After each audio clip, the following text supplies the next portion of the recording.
we turn the page one, Dalit and days. Okay, Ruth Bas Shmuel, Ernie's mother. Today's the yard site. Okay. Again, we're still dealing with Rava and Rabba. Rabba says the reason why you have Sifon Nechfoni Nechtam is because they're not Biki Lishma. The Chutz Loretz, they're not fully proficient in Lishma. A very small minority are not aware that you have the right to get Lishma. Rabba says, no, that's not the reason. They're Bikian.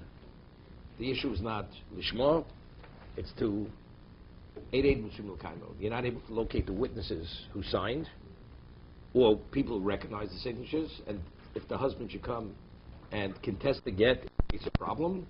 So how do we alleviate the problem? The shliach, he goes and he testifies that he witnessed the signing of the documents. It's definitely not a forgery. Okay? That's Rava. So the Gemara asks the question. We have machlokes, the Tanakam and the Chachamim. The Tanakam says, "Hamevi get medina sayam tzorach lom fonei nechtam." So, what direction do you have to say? If you come from overseas to Eretz Yisrael, you have to say fonei nechtam. So, what's the inference? But if you're taking the get from Eretz Yisrael to overseas, one doesn't have to.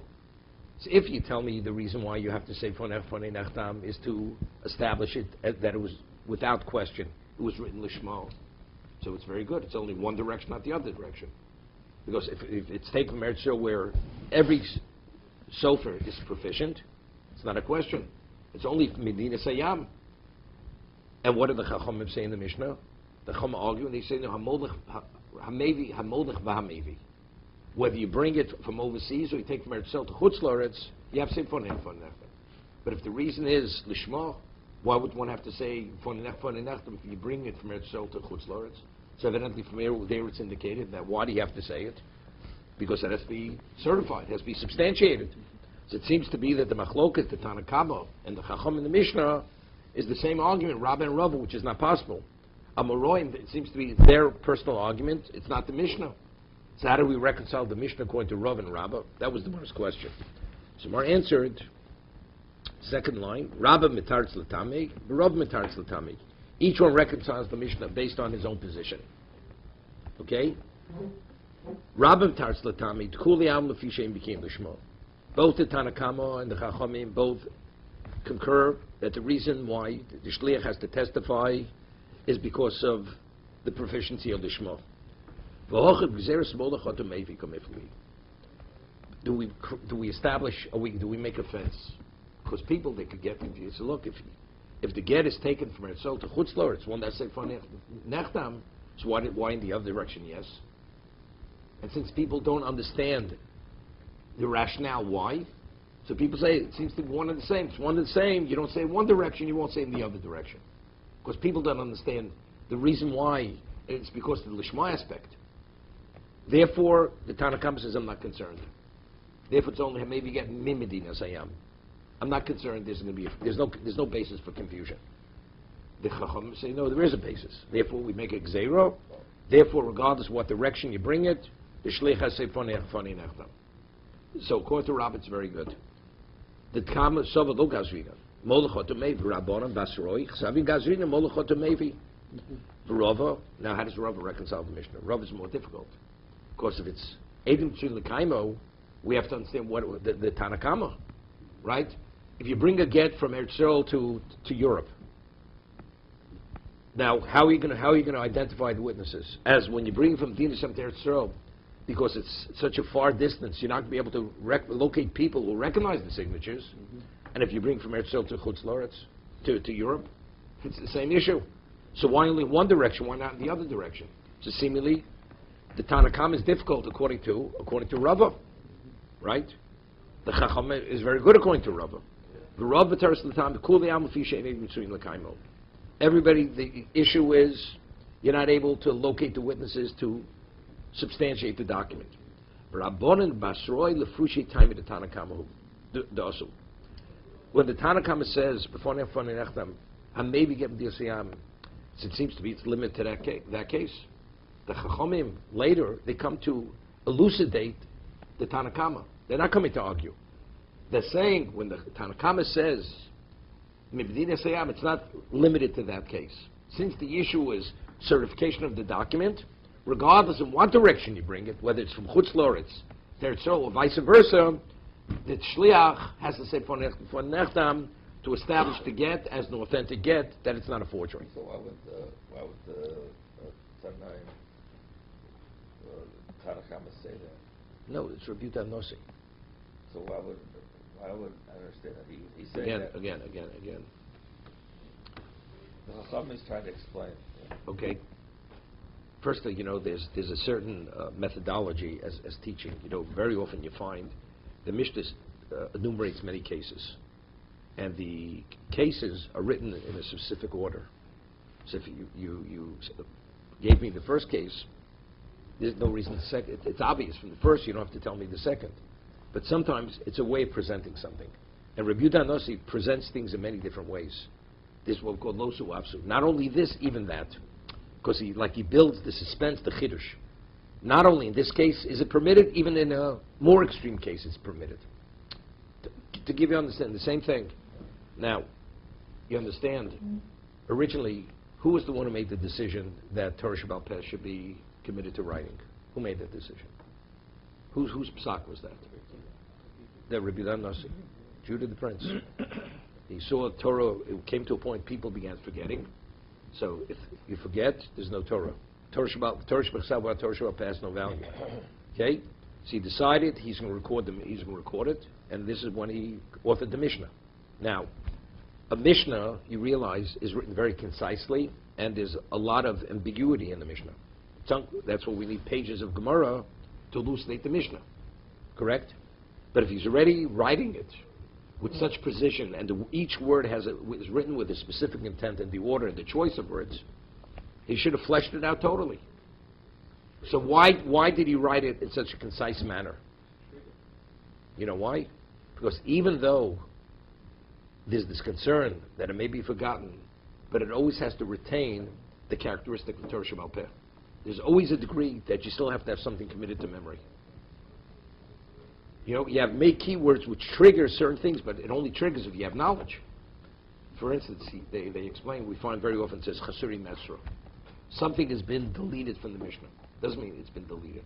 It's been left out. Why do we leave things out? That you should rely on your memory to be able to understand the Mishnah. That should always retain the characteristic of Torah Sheba'al Peh.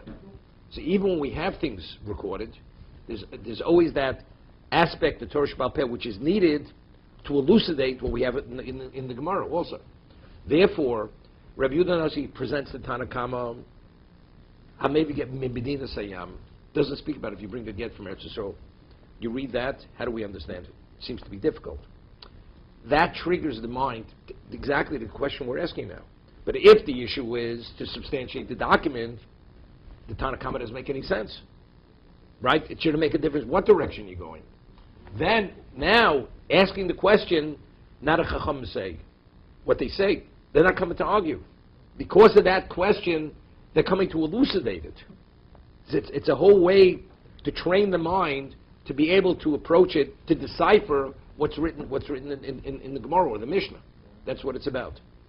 It was known, the Rabbi Mufak of the Chassam Sofer was Reb Nosson Adler. Reb Nosson Adler was the mentor of the Chassam Sofer. Reb Nosson Adler was a Kohen. He used to refer to his Rebbe, Chassam Sofer referred to his Rebbe as HaKohen HaGodol. That's how he esteemed and revered his Rebbe. You understand, Chassam Sofer was the leading Torah sage of his generation, the leading decider. And he would refer to his Rebbe HaKohen HaGodol. We have no Torah recorded from Reb Nosson Adler. I mean, is it possible? He lived the 18th century into the 19th century. Nothing. He never wrote any of his Kedushin Torah. Never recorded anything. So his Talmud asked, why? What's the reason? So he said that the only reason why he permitted to commit Torah Sheba'al Peh to writing is because he may forget. He may forget. That's the only reason. He says, regarding myself, I'm not concerned. I will remember. Regarding others, it doesn't have sufficient value. So therefore, there's no heter to record it. That's what he said. There's only one psak mentioned by the Chassam Sofer from his Rebbe, and it's a halacha. You're not permitted to say a bracha in an unclean location, like in a bathhouse. So there's a shaila over there, a mikveh, regarding a woman. Where does she say the bracha? So he brings a ruling from his Rebbe, Rav Nosson Adler. That's the only reference to anything Rav Nosson Adler ever said in any of his Torah. In all, some wrote thousands of responses. And that's the only recording of anything that his Rebbe ever said, but nothing that he ever wrote himself. Because based on Torah Shebal Peh, you're not permitted to record unless it's a fair Tosecha, unless the Torah is going to be nullified. He felt his Torah wasn't important enough that would actually destabilize or put Torah in jeopardy. So why, you would think that the Talmud would be referring back to his Rebbe a lot. That I learned from my Rebbe that. And he only cites one. One, that's the only thing. That's a surprise. So we say that his Torah, his way of approaching Torah, his way of explaining is somehow a reflection of extension of rejection of his Rebbe's Torah that he Yeah, but he refers to a specific ruling.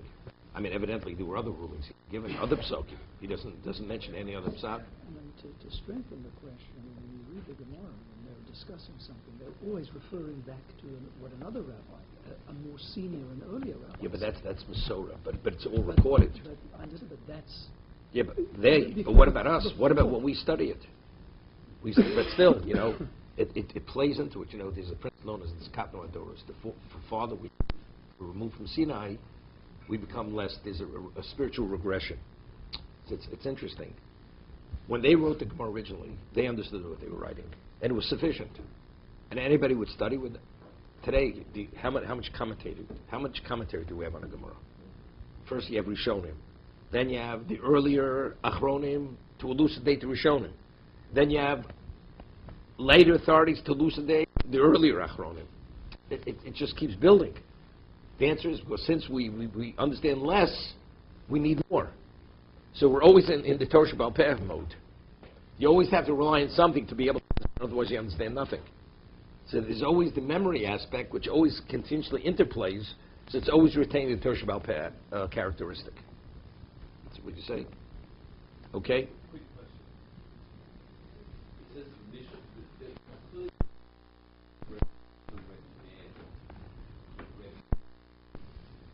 but it wasn't written down.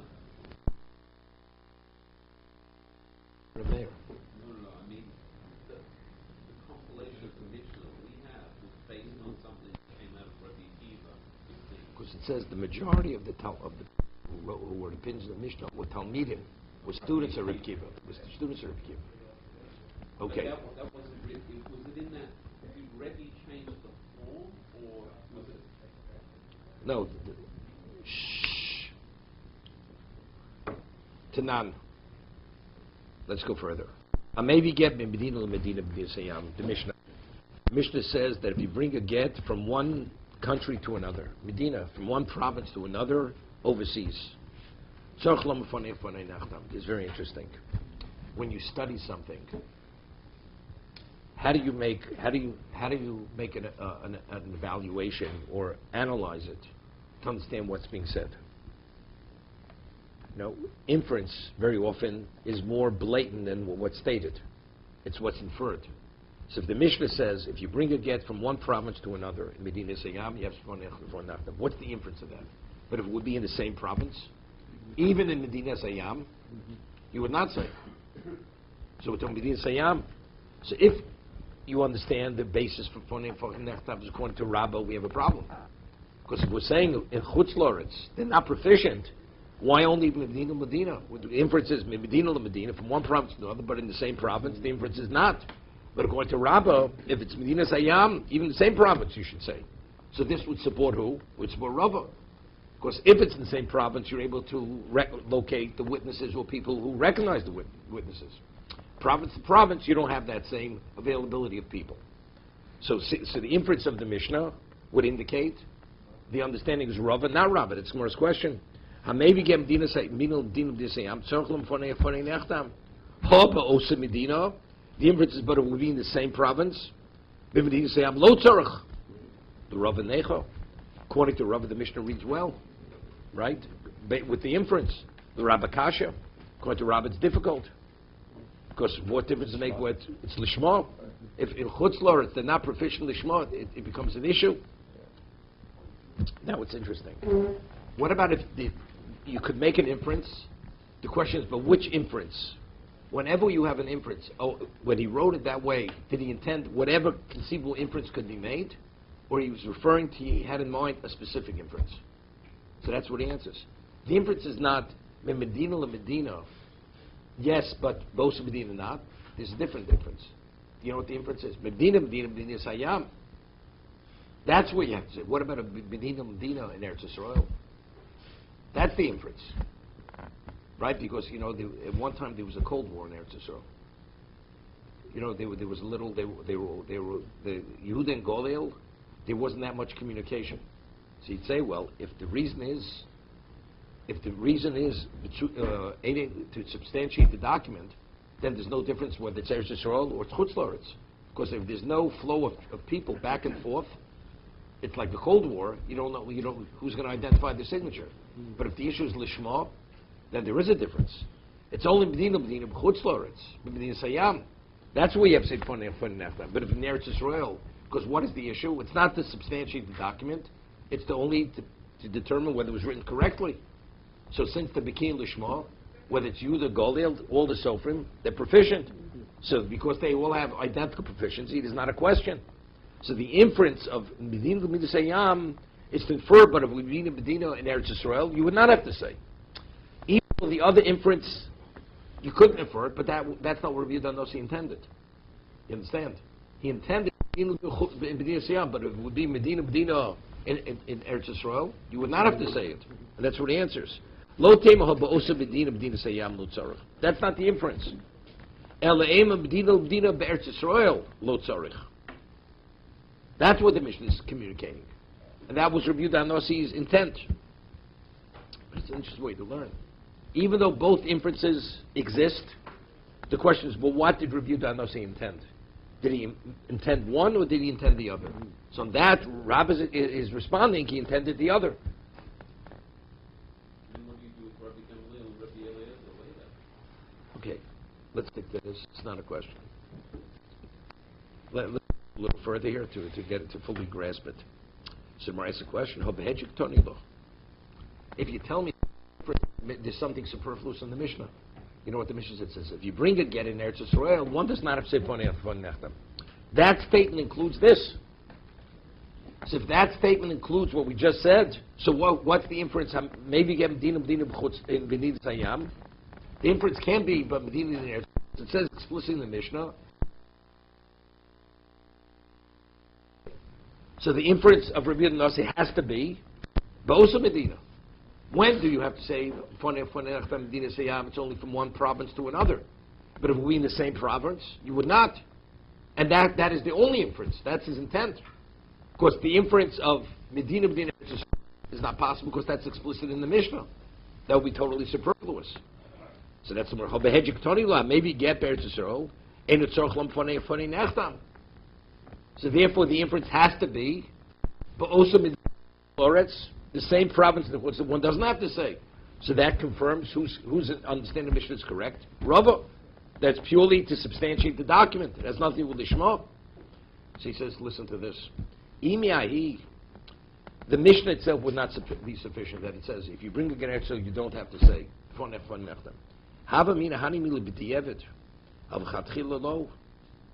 you would think that's only, if one did not say it's valid, but maybe even Eretz Yisrael, you should say it. You should say Fonei Nechtam. On that, the Mishnah comes to say, no, that even L'chatchila you don't have to say. Right? No, which means, if we only have difference, in Chutz La'aretz you have to say Fonei Nechtam. In Eretz Yisrael, you don't. You don't. When don't you? No. Let's B'di'evet you do. What? But L'chatchila you should. On that, the Mishnah says no. In Eretz Yisrael, you don't have to. So the Mishnah is addressing both points. The b'di'evet point, the inference is the b'di'evet, and the chatchila is you don't. What other reason that you would have a b'di'evet case in the Mishnah? Is it because that would be the only way you could work out the Mishnah? No. In other words, No, why would you consider it? why would you have a meaning that it's b'di'evet in the Mishnah? Because you're saying that you could work out both cases. Rashi says, what's l'chatchila? If a person would consult with the Bezdin, it's better. Look, you never know the husband's... what does it say in the Mishnah? If the husband contests a get in Eretz Yisrael, Yiskam Michosamov. It should be, you sum the witnesses, you'll certify it. Right? That's what the Mishnah says. So you'd say, what do we have to wait for the husband to make trouble? Certify it immediately.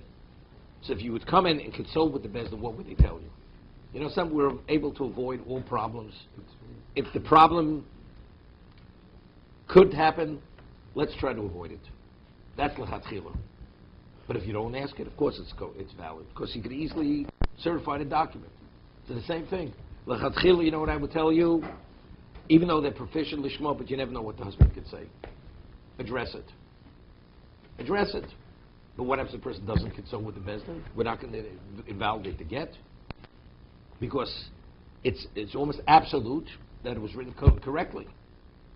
It was written lishma.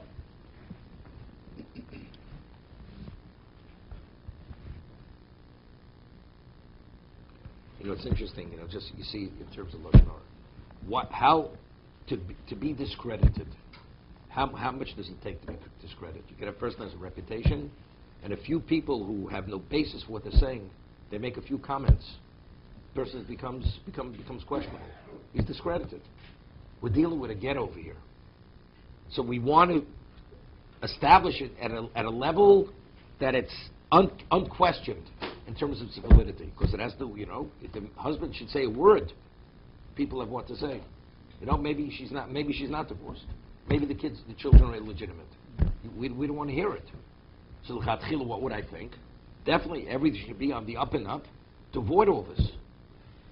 Eretz Yisrael, everything, we're not concerned about any of that. L'chatchila. I have a different point. The point was that normally when you read a Mishnah, as one case being b'di'evet and one being l'chatchila. No, but that's lo zuavsu. Not only is it valid, again, it's Right. the methodology of presenting something. You would think this, not only that, even l'chatchila. Even l'chatchila, even as a first choice, the court will not advise him to do anything more than they're doing. Ika de Moshe Lohochi. Now you have another version. Ha medina b'dina be'eretz Yisrael lo tzorich. You could say the inference. The other version is that the inference is, if it's one province to another chutz loretz, that's where you have sifoni nechtam. But if it would be one province to another, so you don't. So the question is not on Rabba, on Rava. Right? The Rava kasha. Because according to Rava, if it's two provinces where you don't have the flow of people back and forth, Eretz Yisrael should be no different than Medina Chutz Loretz. Right? So that he answers, Lo Tem Medina Be'eretz Yisrael. The inference should not be in Eretz Yisrael, as Lo Tzorach, Ela Ema Haba Osa Medina. Medina's Hayom Lo Tzorach. That's the inference. Avo Medina Be'eretz Yisrael. My Tzorach, of course, Rava would be of the opinion that you do have to say Fonei Nechtam. Because again, the question should arise, how are we going to prove the document is an authentic document? To be continued.